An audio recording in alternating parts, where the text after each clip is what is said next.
So we're going to go through a process to bring out the details in an image. Now, there is probably a hundred different ways that you could do this. And as I saw a very senior person at AIC present one time, he said, "This is my way of doing it. It is not the only way, but it's a way that I learned by starting out with narrowband images and how to bring out the detail and all that nebulosity. And probably narrowband images is the most, but not the only place you might use something like this. So why don't we let's get started. So I have in front of me the initial image of the Rosette Nebula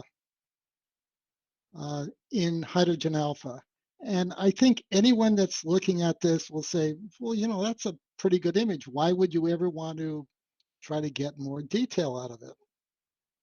And I think the answer is there's always more detail to get out of your images. And we want to get as much detail as we can, but not cross over that fuzzy little line where you say, well, you know, this isn't detail, you're just creating it. It's not really in the image. I don't know really where that line is, and I've never really found it, but you will get to the point where if you start adding too much detail, the image just visually looks bad. So we don't want to go there. But let's get started on this particular image, hydrogen alpha for the Rosette. And we're going to do something called high pass filtering. So high pass filtering, let me bring up the next image we're going to use, which is the Starless image. What's a high pass filter? A high pass filter in electronics is something that clips the signal so you only get that portion of the signal that you're really interested in. And a high pass filter in Photoshop is really some of the same thing. And let me turn off these other layers and just leave the narrowband layer. So this is the Starless narrowband Rosette, which I created, I think, with StarNet, although you could do it with Star Exterminator, or you could do it manually in Photoshop. There's lots of ways to create the Starless image. So this is my Starless image of the Rosette. And underneath filter, you may not be able to read this, there's a drop-down menu, and underneath other, there's high pass filter. Now, look over at the histogram on the right. So I'm going to change the radius. If you can't see it, I'm going to set it at 1 pixel. So you can see from the histogram of the right that I'm clipping the histogram, so I'm only showing a small portion of this image, and the rest of it is really 50% gray.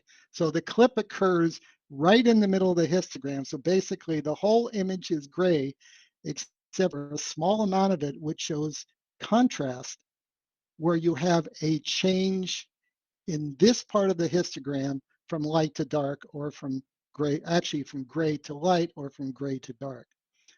So I'm going to cancel out of that. So now we have our Starless image, and there's some things that we can do with the Starless image to give it more detail. And again, let me just zoom in on this. There's plenty of detail in this image. Let me zoom in on something I call the wrench, one of my favorite structures. And a way I really analyzed whether this, I got enough detail. We can see some Bach globules over here. The Rosette's a wonderful image.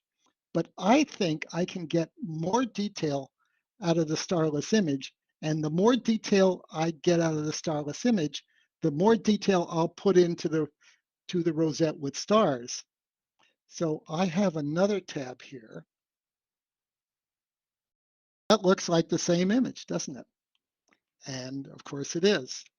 But there's a filter which I'm kind of getting the hang of from Topaz.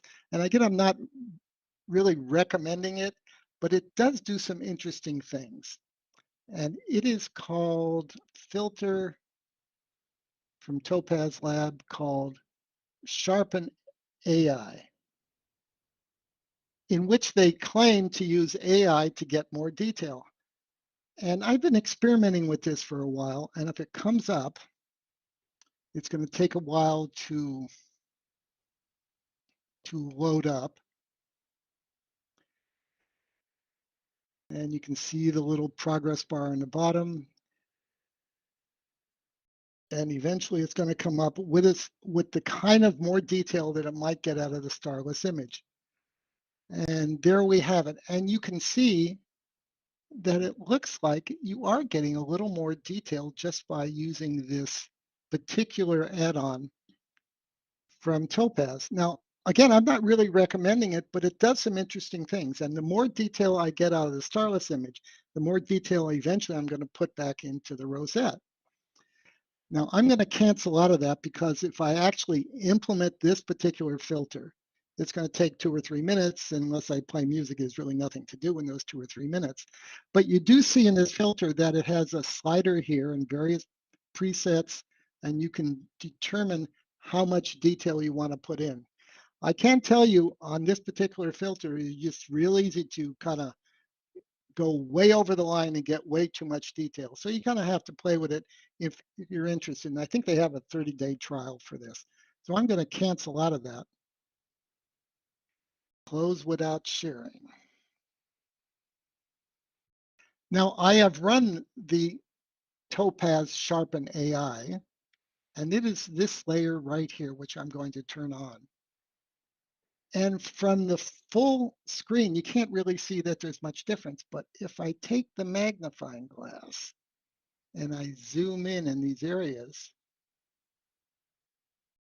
we zoom way in, and I click this sharpen layer off and on, you can see that it does sharpen it. And I do have a little more detail, and that's what I want. And it's this sharpen AI layer that I'm going to use in the high pass filter. So let's go back to the full screen and go over. There's my original image. And this layer here is the sharpen AI layer that I had. So I'm going to use, let's see, Starless.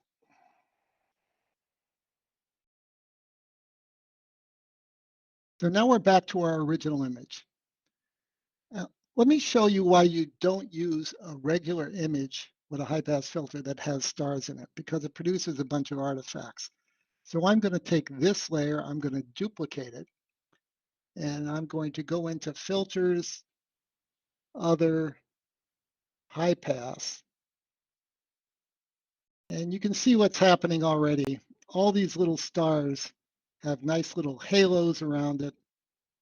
And if I now apply it, I'm really jumping ahead a little bit, but I'm going to apply it like I would normally do, which is overlay. I'll explain that a little bit. And you can now see that I have a bunch of halos around my stars, which I don't want.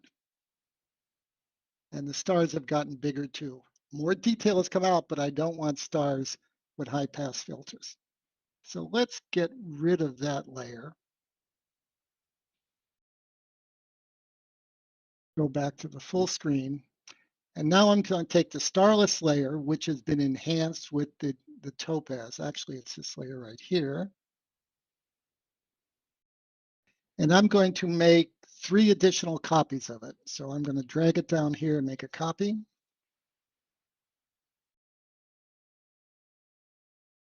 Make 2 more copies. So now I have 4 Starless layers, which I'm going to put into a folder. Open the folder up. And let's take the first Starless layer. And let me zoom right in on a structure where we can see what's going on. Okay, so we take this Starless layer. I'm going to go into the high pass filter, filters, others, high pass. And I'm going to set my width, my radius, that is how it's clipping that histogram. I'm going to start out at the lowest layer, lowest number that actually shows something. Let's say 1 pixel. And I can see, can you see that right here? That there's some contrast. It's mostly gray, but there is some contrast here. So my high pass filter has accentuated the transition from gray to lighter and from gray to darker. So now we have a high pass filter at 1 pixel, which I'm going to overlay. That is, I'm going to blend it to the layer below. And there is a blend mode called overlay. And when I overlay it, so how does an overlay layer work? It's kind of interesting. So basically, if it were 100% gray, it would do nothing. But if it's a little bit darker or a little bit lighter, it's going to make the image below it a little bit lighter and a little bit darker. So those little structures that we created with the high pass filter are going to bring more contrast without otherwise affecting the image below it. So if I zoom all the way in, that's probably a little too far in, and I turn that layer off, oh, that's kind of like magic. So it looks like I'm bringing that layer more into focus without affecting the stars because I'm working with a starless image. That is, I've made a high pass filter, in this case only 1 pixel wide, which shows structures that are very, very small. I've overlaid it using a blend mode called overlay. And so anything that's not 50% gray is going to either lighten it if it's lighter than 50% gray or darken it if it's darker than 50% gray. So if there's a question about using the overlay, now would be a good time to ask it. If it's not, we'll move on to the next. So now we have another Hang, starless. Oh, hang on there, Eric. okay. I just wanted to remind people that one of the things that makes Astro Imaging Channel different than all the other YouTube channels out there is you can ask your questions live. And most of you know how to do that. You're watching along, and there's a big comment section, should be next to your screen. And you can just type in what you wanted Eric to tell you. If you have a different question, or he hasn't covered something, or he needs to expand on something, please just go on over there and ask Eric to ask Eric a question. Okay? Thanks, Eric. Okay. So I have a series of layers here. And so the idea is to make the most out of the high pass filter, we're going to make larger and larger cuts of that histogram from maybe 1 pixel to 2 to 4 to 6 to 8. There's no specific sequence that you go through. It just depends on the quality and the detail of your data. So what I'm doing for this particular sequence of layers is not necessarily what you're doing. It depends on your data. And you can do this for galaxies as well, which you use a different amount of pixels. So we're going to turn on another starless layer, and we're going to go to the filter other high pass. And instead of 1 pixel, I'm going to go to 2 pixels. Again, this is just kind of a guess sequence. I'm not totally guessing because I was doing this before in preparation for this discussion. And once again, we're going to use the blend mode of overlay, which means anything that's lighter than 50% is going to lighten the image. Anything that's darker than 50% is going to darken the image. And now, once again, let me turn off the high pass filter. Wow, that looks a lot sharper. And if I were to go around the image, I think there's some nice Bach globules here. So look at this structure. I mean, I think this is real detail. I don't think I've done anything extraordinary. The Bach globules are a lot sharper. This nebula, this dark structure over here is a lot sharper. But let me go back to the wrench because let me see, where is the wrench? Where's the wrench? My favorite structure. Oh, there's the wrench. Actually, we got 2 wrenches. So now let's get our third layer. Same kind of thing, except now we're going to go into the high pass filter, filter other high pass, and let's try 4 pixels, which means if you see with the histogram, we're cutting it a little bit wider. We're outlining larger structures that have a transition from light to dark or dark to light. We're going to say OK, and we're now going to go in and overlay it. And now we're going to turn off the high pass filter and turn it back on. Now you can easily go too far with this. Pretty soon that your image can look kind of harsh. Now we're zoomed in a lot, so that's probably why it's just getting a little too harsh and I'm not liking it. So I can easily go in and say, well, you know, this high pass filter, I think this dark to light is getting a little bit too much. So I'm going to turn the opacity down to, let's say, 60%. That's how much it's applied. And you can see the result. It's giving a little more contrast.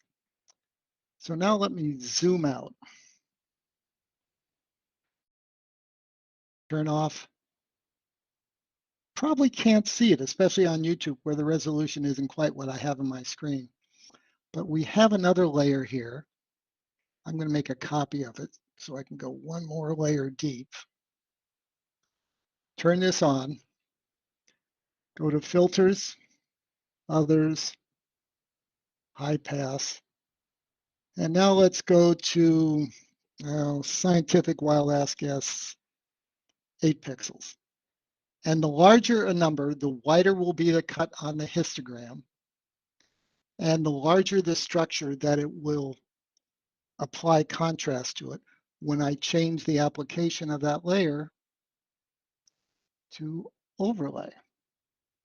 And now if I turn this on and off, you can easily see that you get a lot of detail in this nebulosity. It's literally like turning the focus ring on a camera.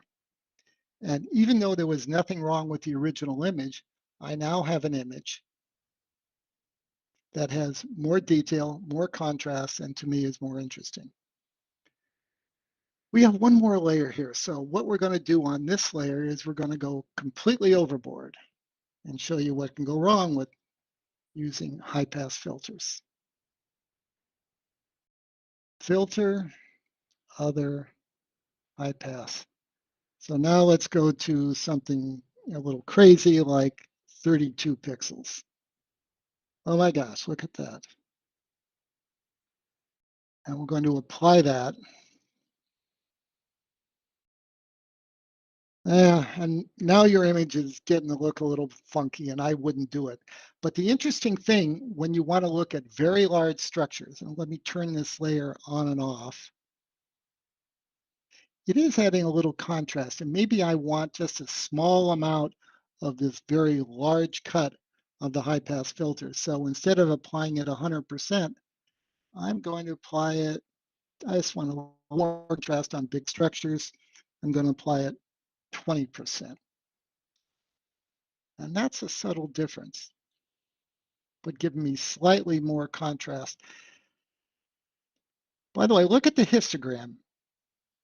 The histogram is very telling because as you apply these high pass filters, you actually broaden the histogram. That is, you have more of the lighter colors and more of the darker colors. And this is my finished image. I'll tell you again that the sequence of 1, 2, 4, 8, and 32 is this something that kind of I look at the image and I see what should be applied and I apply it. Every image that you work with is going to be different. I can also tell you that this works best for hydrogen alpha images. And I would say there's a good many of the people on the program tonight and where most of us have started where we're in light polluted skies. So hydrogen alpha images of nebulosity is something that probably a good many of us started with. So this is a way to get your hydrogen alpha images using Starless images and high pass filtering, applying them as overlay to get more detail out of your image. This Well, might be a good place to kind of stop. Are there we do any have a couple questions? of questions here. Sure. Hema CP MOVA, is there a general rule of thumb on when high pass filtering is better suited over wavelet or unsharp mask sharpening? Well, unsharp mask, I kind of start out with unsharp mask, but it is a more heavy-handed tool than this. And basically, wavelets are perfectly legitimate if you're more comfortable with wavelets. I think the high pass filter gives you a little bit more control, but if you're an expert and want to stick with Pix Insight, then wavelets will work perfectly well. Whether they give a better image than this, I personally don't think so, but there's certainly, it's a legitimate way to bring more contrast to your image. Okay. Another question? That's the questions for now. There's been a few comments and things like that, but it's your turn. Okay. Now, this is not only good for hydrogen alpha. Let's go over here. This is an image I'm working on now. This is Messier 63. And I can tell you that there's not as much detail because there's really not a lot of nebulosity that you can determine in these galaxies. By the way, this was taken out at the SRO. I'm still working on this image. This is the luminosity image, and it's about 10 to 15 hours worth of data so far. But you can see that the galaxy itself, it has detail in there, but you can't really get at it. So can high pass filtering really do the job for you? And I would say that the answer is yes. So let's demonstrate it. So if we're going to do high pass filtering, we're really not interested in the whole image here. We're only interested in that portion of the galaxy where we know there's more contrast, there's nebulosity, there's all sorts of things going on. So the first thing I would do is I would clip the image to show really the galaxy itself. And you see that part of the galaxy could really do with more contrast. But there are a bunch of stars in here. So the first thing I'd have to do is create the starless image, just like I did with the hydrogen alpha image. So the next layer is my basic starless image. Well, there might be some stars in here, but nothing that's really going to interfere with our trying to get more contrast and using high pass filter. The other thing that you notice here is there's a lot of noise here, and I don't want to enhance the noise. And if I took the whole image and made a high pass filter out of it, I would bring up this noise, I would accentuate it because these are small structures and they would get more contrast just like the nebulosity. So the first thing I would normally do is I don't want to use this whole image. I just want to get in there here. So I'm going to make a selection.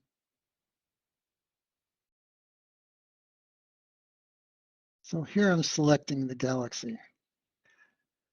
Now, you notice my selection is kind of ragged, partially because I'm using a mouse. My hand trembles a little bit, but there's an advantage to, to having an irregular selection in Photoshop.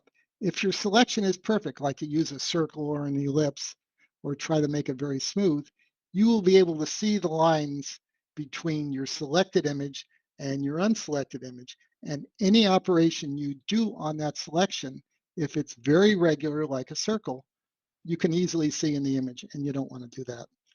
The other thing that I do on this kind of selection is I will feather the selection. So under the selection menu, I will modify it and I will feather that selection. Now, how much do you feather the selection? You kind of look at the size of the image and how many pixels across this particular part of the galaxy is.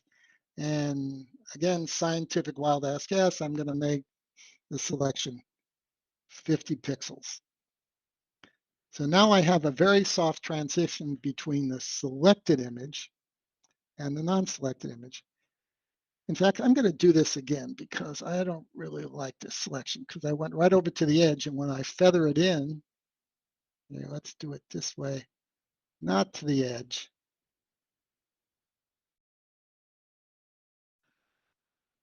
Then we're going to make selection, modify, feather, 50 pixels. And I'm going to copy this selection and paste it. And I'm going to do this 3 more times. I'm going to turn off the starless image.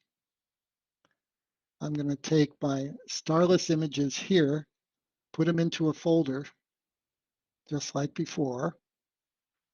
Open up the folder and turn off. And by now, you know what's going to happen next. I'm going to go through a series of high pass filters to try to add more contrast to this galaxy.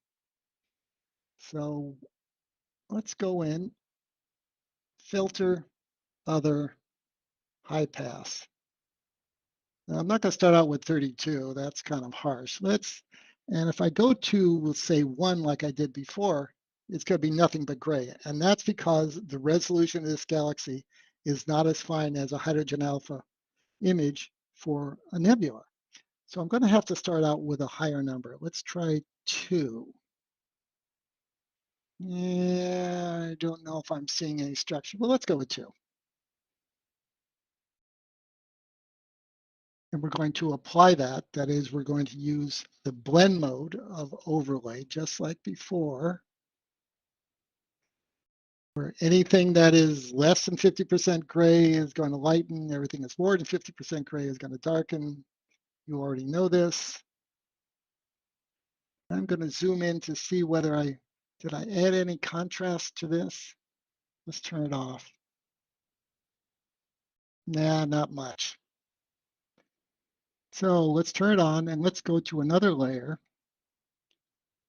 Filter, other, high pass.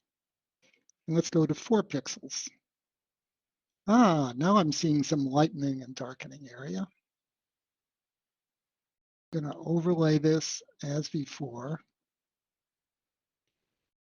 And now you can see I've added some contrast without really affecting any of the stars. So let's zoom out.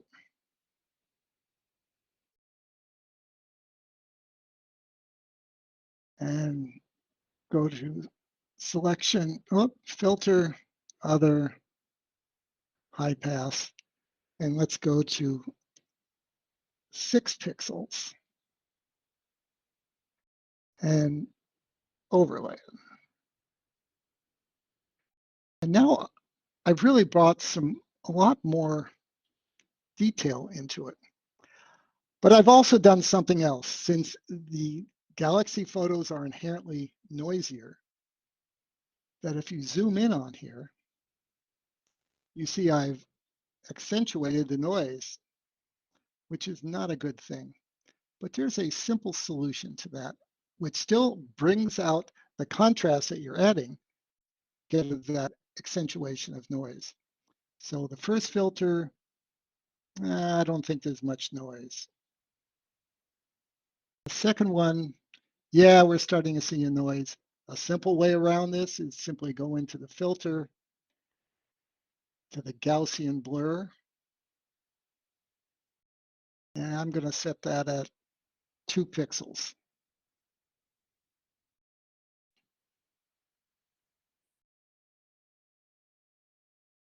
Now the noise is really going away, and I'll go to the third layer,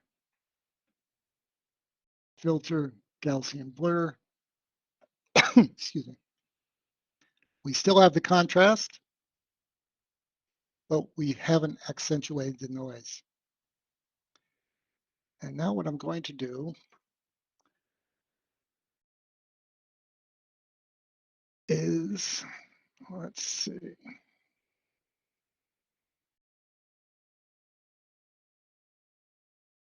So now I can take this particular image and I can feather it into here and give more contrast to the image. And let's see if I'm set up to do that.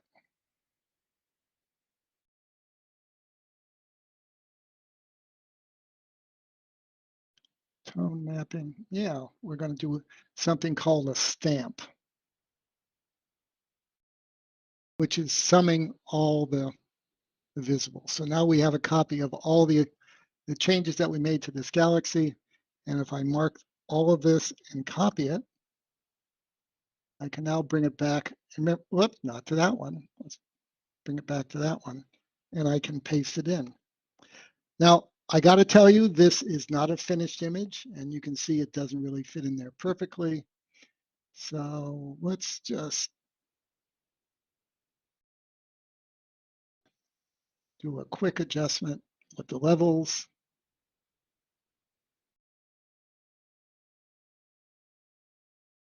I'm going to go down and align it with the image here.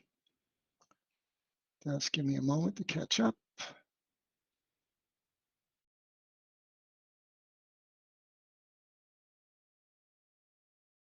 Where are the stars to align? Where are you suckers? Oh, there we are.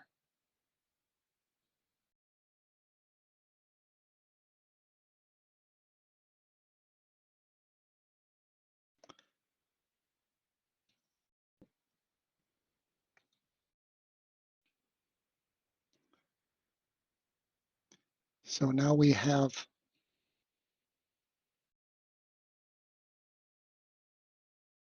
so the other thing I would do is feather this in so we don't have these nice square little rectangle.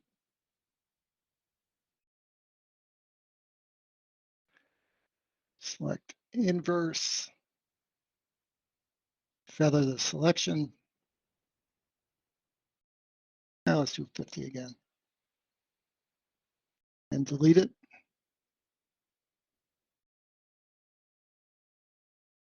And now we've brought in more detail. Doesn't look like that's perfectly aligned, does it? I can fix that.